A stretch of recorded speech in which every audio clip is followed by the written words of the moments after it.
নমস্কাৰ, মই বনানী শৰ্মা। নমস্কাৰ, মই লক্ষ্যজ্যোতি শৰ্মা। নমস্কাৰ, মই ৰিয়াঞ্জ্যোতি শৰ্মা। নমস্কাৰ, মই ৰূপম শৰ্মা। আৰু বৰ্তমান এটা ক্ষুদ্ৰ ভাইৰাছে সৰ্বত্ৰ জোকাৰি যোৱাৰ সমান্তৰালভাৱে প্ৰত্যেক বছৰে বানপানীয়ে এইবছৰো আমাৰ অসমত ৮০% ঠাই প্লাবিত কৰি পেলাইছে, যাৰ ফলস্বৰূপে খেতি বাতিসমূহ নষ্ট হোৱাৰ উপৰিও বহু লোক গৃহহাৰা হ'ব লগা হৈছে। গতিকে এই বিপদৰ সময়ত আহক আমি সকলোৱে একগোট হৈ আমাৰ আই মাতৃ ভাইটি ভগ্নীসকলক সাধ্য অনুসৰি সহায়ৰ হাত আগবঢ়াওঁ। আহক আমি সকলোৱে মিলি ভাতৃত্ববোধৰ প্ৰমাণ দিওঁ। আহক আমি সকলোৱে মানৱতাৰ নিদৰ্শন দেখুৱাওঁ। তেওঁলোকলৈ এমুঠি অন্ন আগবঢ়াওঁ। আমাক উৎসাহিত কৰিবলৈ আপোনালোকৰ সাধ্য অনুসৰি কিছু সাহায্য আগবঢ়াওক। আমাক আপোনালোকে গুগল পে'ও কৰিব পাৰে।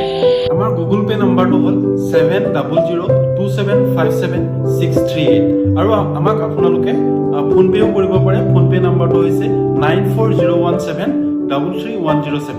নতুবা আমাৰ একাউণ্ট নাম্বাৰটো যিটো দিয়া আছে তাতেও দিব পাৰে। আমাৰ একাউণ্ট নম্বৰটো হ'ল 20159101522। আকৌ এবাৰ কৈছোঁ 20159101522 আৰু IFSC কোডটো হ'ল SBIN 0013248।